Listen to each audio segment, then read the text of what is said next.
70년 동안 바벨론 포로로 잡혀있던 이스라엘 백성이 정확한 하나님의 때에 이제 예레미야의 그 예언의 말씀 그대로 그들이 기적적인 귀환의 역사가 있습니다. 예루살렘으로 돌아와요.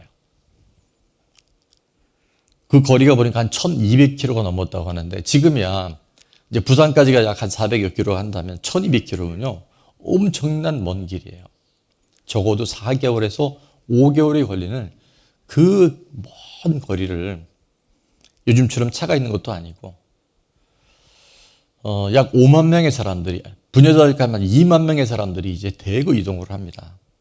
올 때 그들은 힘들고 어려웠어도 이제 예루살렘 고향에 도착하고 그곳에서 성전을 짓는다고 하는 그 엄청난 기대감과 감격 속에 그들이 예루살렘으로 왔어요. 그리고 어떤 일이 있었어요? 성전을 건축하기 시작합니다. 그런데 성전이 건축되다가 이제 사마리아 지역에 있었던 하나님의 성전이 그토록 세워지는 걸 반대했던 사람들에 의해서 무려 16년 동안요 이 성전이 딱 스탑이 돼버립니다. 그래서 에스라 선지자가 다시 이제 이 성전을 건축하는 과정을 하나하나 정말 디테일하게 설명해 주고 있는데 오늘 말씀의 제목이 그래서 뭐냐면 다시 한번 읽어볼까요? 다시 건축하니라. 여러분 안에 처음 신앙생활하는 분이든 지난주에 우리 처음 교회 나오신 혹은 이전에 신앙생활 하다가 성전이 중단된 분들이 있다고 한다면 무언가에서 방해를 받고 있는 분들이 있다고 한다면 다시 건축되는 그런 은혜가 있기를 주의 이름으로 축원합니다. 자, 그러면 어떻게 이 성전 건축이 중단되지 않고 방해받지 않고 계속 건축될 수 있을까? 첫 번째입니다. 우리 다 같이 읽을게요. 나와 조상들의 죄를 인정하고 고백해야 합니다. 자, 나의 죄에 대한 부분은 우리가 수용할 수 있죠. 근데 말씀은 또 하나 뭘 얘기하고 있어요? 조상들의 죄에 대해서 언급을 합니다. 오늘 우리 간증을 통해서도 그렇고 여러분의 삶 가운데도 이런 일들이 비일비재해요. 근데 이 부분이 인정되고 고백되지 않는 한 우리가 무너진 성전, 건축하다가 중단된 성전이 다시 세워지기는 매우 어렵다고 하는 거예요. 자, 오늘 본문의 12절의 말씀에 보니까 이스라엘 백성이 이제 아닥사스다 왕에게 또 다리오 왕에게 조서를 쓰는 과정에 있어서 이렇게 고백을 합니다. 우리 조상들이 누가요? 우리 조상들이 하늘에 계신 하나님을 노엽게 하였으므로. 자, 모든 것은 하나님과의 관계에서 결정이 됩니다. 우리 인생은 사람이 아니고 돈이 아니고 이 세상의 어떤 권력이 아니고요. 누구에 의해서? 하나님과의 관계에서 결정이 돼요. 자, 하나님과의 관계가 이렇게 딱 문제가 생기면 어떤 일이 있느냐? 자, 주어가 하나님이 그들을 갈대아 사람 바벨론 왕 누구? 가장 포악했던 느부갓네살 왕 손에 넘겨주신 거예요. 그래서 그가 이 성전을 헐며 이 백성을 사로잡아 바벨론으로 옮겼다라고 이야기해요. 자, 그래서 그들이 귀환도 하고 또 고레스 왕에 의해서 성전을 짓다가 딱 이 일이 멈춰진 일을 과거를 회상하면서 조상들의 그 윗 선조들의 죄를 인정하고 고백하는 모습을 그들이 보게 됩니다. 에스라와 똑같은 동시대에 살았던 느헤미라고 하는 그 선지자가 있어요. 총독이었는데 그가 똑같이 이 예루살렘 성전이 건축되다가 중단된 소식을 듣고 느헤미야 1장에 보면 그가 이런 고백을 합니다. 내 형제들 가운데 하나인 하나니가 두어 사람과 함께 유다에서 내게 이르렀기로 내가 그 사로잡힘을 면하고 남아있는 유다와 예루살렘 사람들의 형편을 야 예루살렘 어떻게 됐니라고 물어봤더니 3절에 이런 얘기 그들이 내게 이르되 사로잡힘을 면하고 남아있는 자들이 그 지방 그곳에서 뭘 당해요? 큰 환난을 당하고 능력을 받으며 그 다음에 억장이 무너집니다. 예루살렘 성전이 그토록 오랫동안 기다리고 정성을 다해 최선을 다했던 그 성이 허물어지고 성문들이 불탔다는 소식을 듣게 돼요. 4절, 내가 이 말을 듣고 앉아서 울고 수일 동안 슬퍼하며 하늘의 하나님 앞에 금식하며 기도하여. 자, 그때 느헤미야의 기도가 우리는 굉장히 중요한 테마가 되는데 6절입니다. 다 같이 읽을게요. 이제 종이 주의 종들인 이스라엘 자손을 위하여 주야로 기도하오며 우리 이스라엘 자손이 주께 범죄한 죄들을 자복하오니 주는 귀를 기울이시며 눈을 여시사 종의 기도를 들으시옵소서. 나와 내 아버지의 집이 뭐하여? 여기까지. 지금 보시면 느헤미야가 똑같은 얘기를 하죠. 나와 누구? 내 아버지의 집이 범죄한 사실을 또 언급을 해요.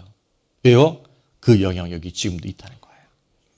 툭 하면 주님을 배반하고 정말 죽기 일정전에 살려달라고 주님 살려주시면 제가 뭐도 하고 다시는 이런 거 안 하다 놓고는 뭐만 하면 살만 하면요 또 옛날로 돌아가요. 옛날 방식으로 또 돌아가요. 이게요 아주 우리 날 때부터 정말 아주 죄로 똘똘 뭉쳐있고 죄 속에 살다가 죄로 죽을 수밖에 없는 우리들의 모습인 거예요.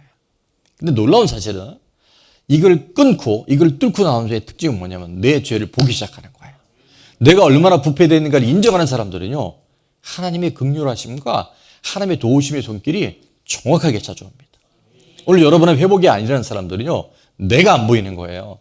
내가 얼마나 악한지, 내가 얼마나 이기적인지, 얼마나 나 중심적인지를 보지 못하면 자꾸 탓해요. 부모님 잘못 만났다, 누구 때문에 내가 상처받았다, 내가 몸이 약해서 이렇다. 여러분 그게 1차적 원인이 될 수 있어요. 그러나 그 뿌리를 보지 못하면 우리는 평생 남의 다리 긁다가 인생 끝납니다. 믿음이 있다고요?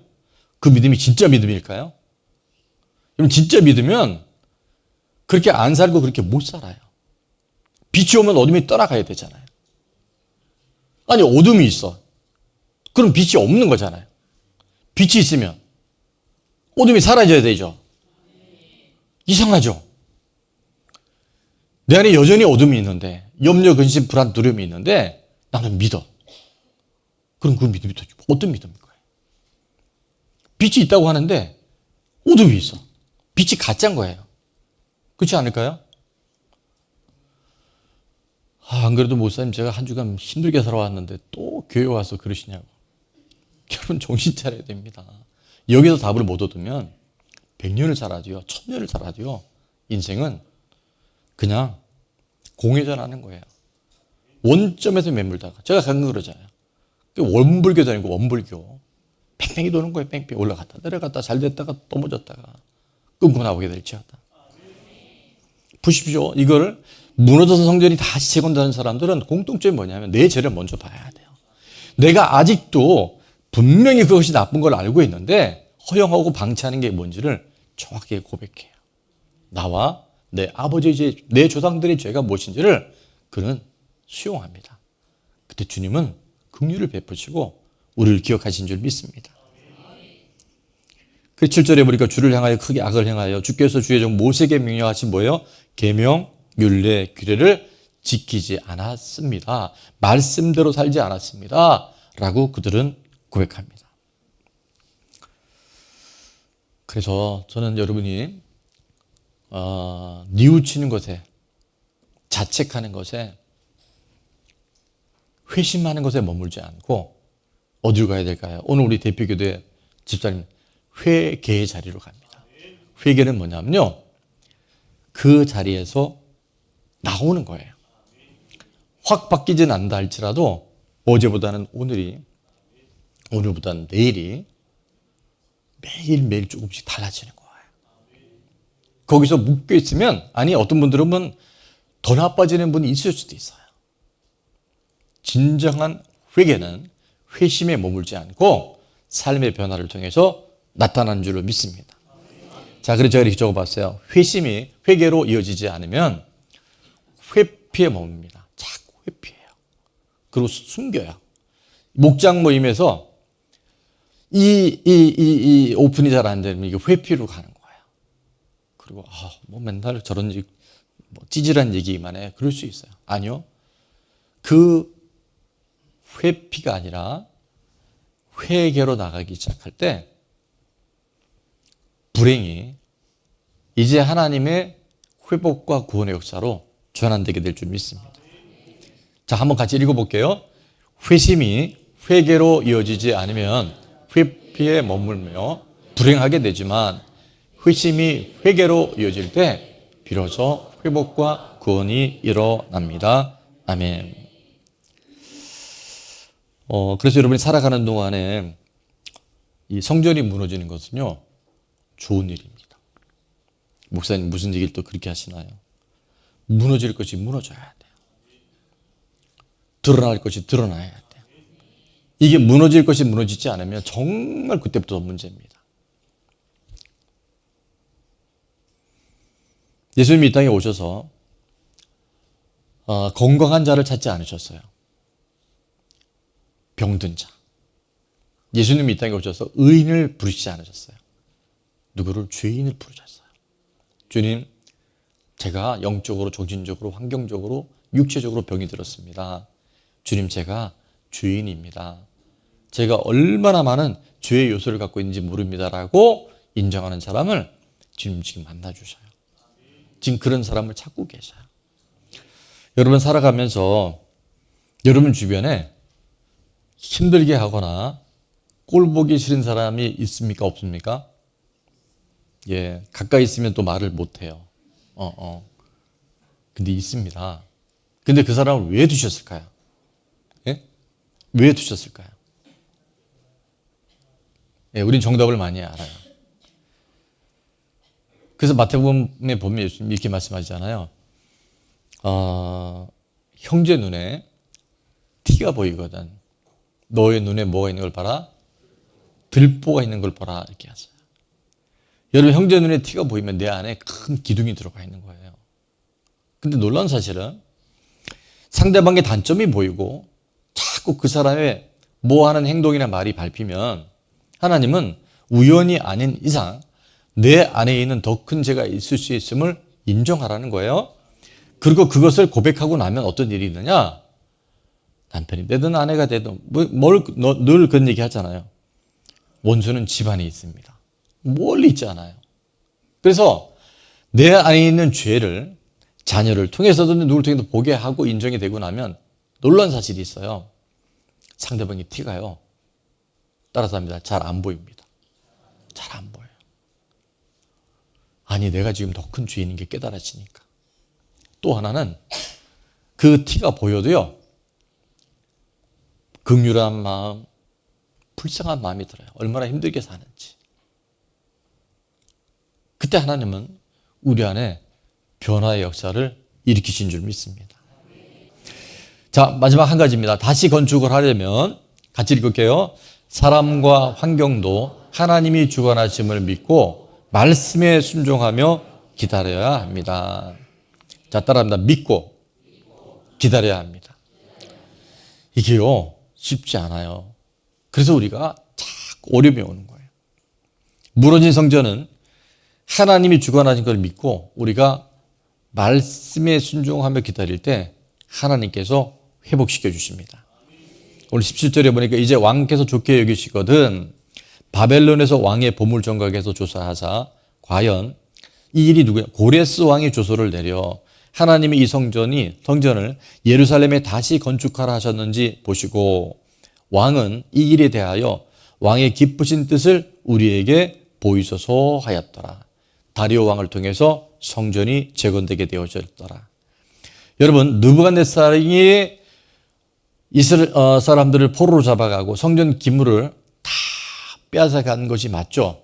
근데 그 배후에 누가 있는지 아세요? 하나님이 그걸 하고 계시고. 근데 왜 그러는가 알아야 돼요. 왜 아닥사르도 왕의 또 성전이 중단되는가? 그 왕이 한 거 맞는 것 같죠. 그러나 그 배후는 하나님이 계셔요. 예전에 우리 교회에서 깡여사라고 한 적이 있습니다.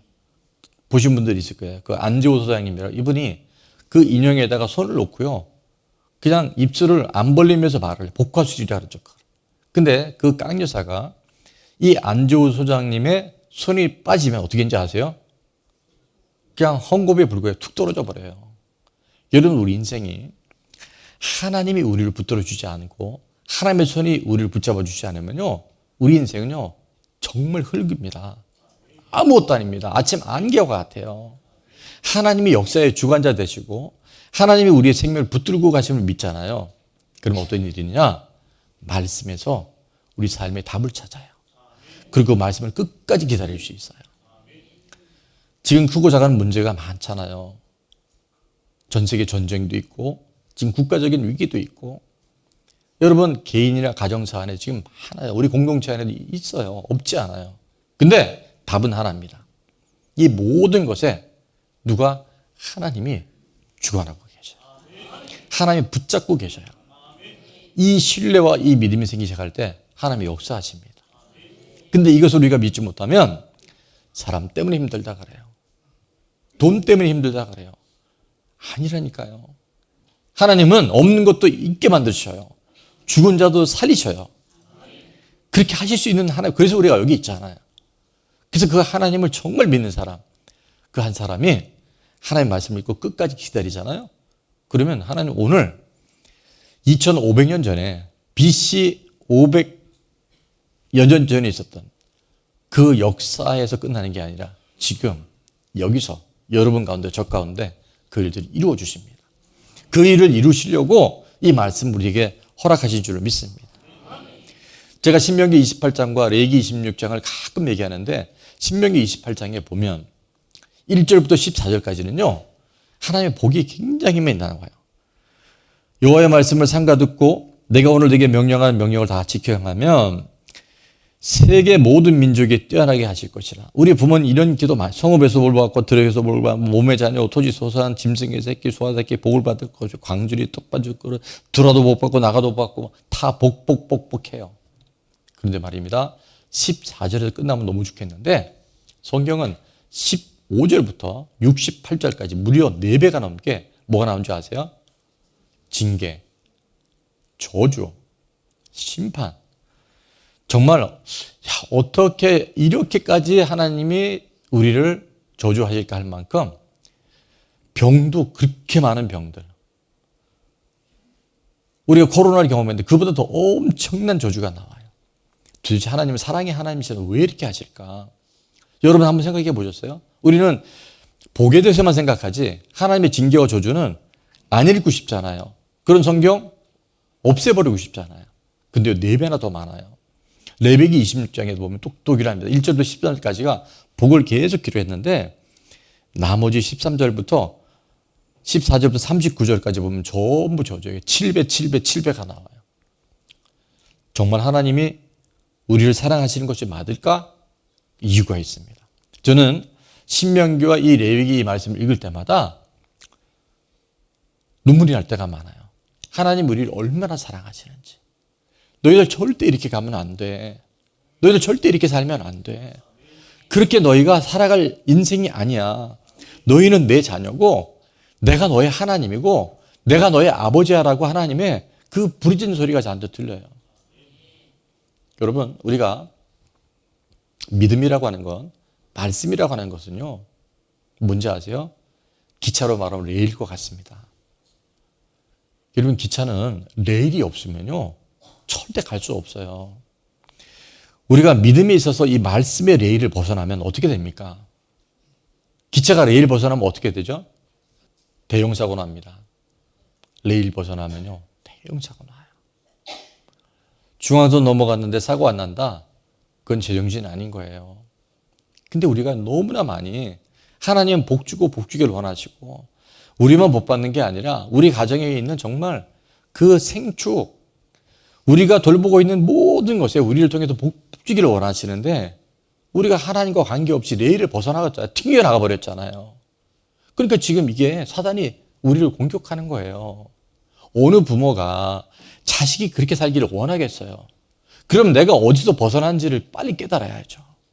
그리고 하나님 손에 있다는 것을 믿고 말씀으로 돌아오면 믿음으로 하나님의 약속을 기다리면 하나님이 하시잖아요. 자꾸 우리가 원망해요. 자꾸 탓해요. 나는 아니죠. 아니 너 때문에 그래. 네가 아직도 거기서 못 끌었잖아. 네 부모에 대해서는 네가 책임질 필요 없지만 너도 그렇게 흉내내고 있잖아. 너도 그런 생각하고 있잖아. 툭 하면 그런 말 하잖아. 툭 하면 그렇게 살잖아. 귀신 들으면 술 한 잔 마시고. 이놈의 세상. 여러분, 이놈의 세상에서 우리 건져주셨잖아요. 유정란이 됐잖아요. 근데 왜 무정란처럼 사냐고요. 주님이 안타까우신 거예요. 그래서 그 저주를 받으라는 게 아니라, 그렇게 살라는 게 아니라 그렇게 살지 말라고. 그 궤도에서 이제 돌이키라고. 우리를 부르시는 사랑의 메시지인 거예요. 그 저는 말씀 준비할 때마다 하나님 정말 우리 사랑하시는데 우리는 꼭 그런 마귀가 주고 사단이 주는 것에 우리의 마음이 뺏겨서 어떻게 하나님 살아계신데 이럴 수가 있어. 하나님이 살아계시기 때문에 이럴 수 있는 거예요. 마귀도 살아있단 말이에요. 그럼 우리가 이제는 돌이켜야죠. 하나님이 주관하시니까 이 일도 하나님께서 직접 하신 건 아니지만 허락하시게 보호하심의 울타리, 생명의 울타리가 벗어나면요 한 방이면 갑니다. 오늘 밤 저녁에 누구도 장담 못하는 게 인생이에요. 그러나 분명한 것은 하나님이 보호하시고 하나님 붙들어 주시면요 오늘 끝날 것 같은 인생도 하나님은 그에게 주신 수완을 다 채울 뿐만 아니라 그를 통해서 하나님의 그 약속하신 모든 복들을 신명기 28장 1절부터 14절까지 레위기 1장 1절부터 13절까지 복을 다 쏟아 부으실 줄로 믿습니다. 그렇게 살라고 말씀하시는 거예요. 그래서 느부갓네살 욕하지 말고 아닥사스당 욕하지 말고 내 안에 하나님께서 고레스도 보내주실 수 있고 다리오도 보내줄 수 있고 그 상황 가운데 하나님이 구원의 역사, 회복의 역사가 매일 매순간 있다는 걸 신뢰하고 말씀에 순종하며 살아갑시다. 기다리며 살아갑시다. 보십시오. 그 기다림 속에 무려요 70년 포로였죠. 와서 중난데도 86년을 기다려. 여러분 기다릴 동안 그들이 뭐 했을까요? 뭐 했냐면 자기 힘을 뺀 거예요. 자기 생각을 빼앗는 거예요. 내 생각이 너무 강하면 하나님 일하시기 어려워요. 내 생각이 빠져야 돼요. 그리고 말씀이 내 안에 들어와서 그 말씀 순종하고 기다리잖아요. 안 될 것 같은데, 못할 것 같은데, 절대로 없을 것 같은데 하나님 그 일을 하시더라고요. 그 좋은 나무교회 안에 그런 일들이 있잖아요. 그 살아나는 사람들이 증인이 되다 보니까 제가 이번에 마지막 표현을 하나 만들었는데 이런 그 표가 아니라 포스터인데요. 한 번만 여러분 제가 그걸 놓쳤는데 자 여러분 아는지 내가 믿는지 분별할 수 있기를 바랍니다. 아는 것은 영어로 know잖아요. 그건 뭐냐면 보십시오. 누가도 알아요? 귀신도 알아요. 예수님 딱 보자마자 귀신들이요 바로 압니다. 하나님의 아들이라고 딱 그래요. 근데 이들에게 뭐가 없는지 아세요? 귀신들은 첫째 회개하지 않아요. 또 하나 순종하지 않아요. 여러분 우리 안에 회심의 자리에 머문 사람은 회개가 안 돼요. 또 하나는 뭔지 아세요? 순종이 안 됩니다. 근데 믿음의 사람은요 그게요 내 죄가 보여요. 내 안에 얼마나 악한 본성이 있는지를 알아요. 그리고 또 하나 뭔지 아세요? 순종하게 됩니다. 순종도 내가 하는 게 아니에요. 믿는 거 내가 믿는 거 아니에요. 믿어지는 거예요. 믿어지는 거예요. 옆에 분에게 믿는 것이 아니라 믿어지는 것입니다. 그때 하나님이 강타해버려요. 믿으려고 애써봐야 인본주의예요. 근데 믿어지는데. 동정녀 마리아에게 나시고 믿어지잖아요. 3일 만에 부활하신 거 믿어지잖아요. 오늘 죽어도 천국 갈 수 있게 믿어지잖아요. 그게 하나님께서 증인으로 살아가는 거예요. 성령께서 하시는 거예요.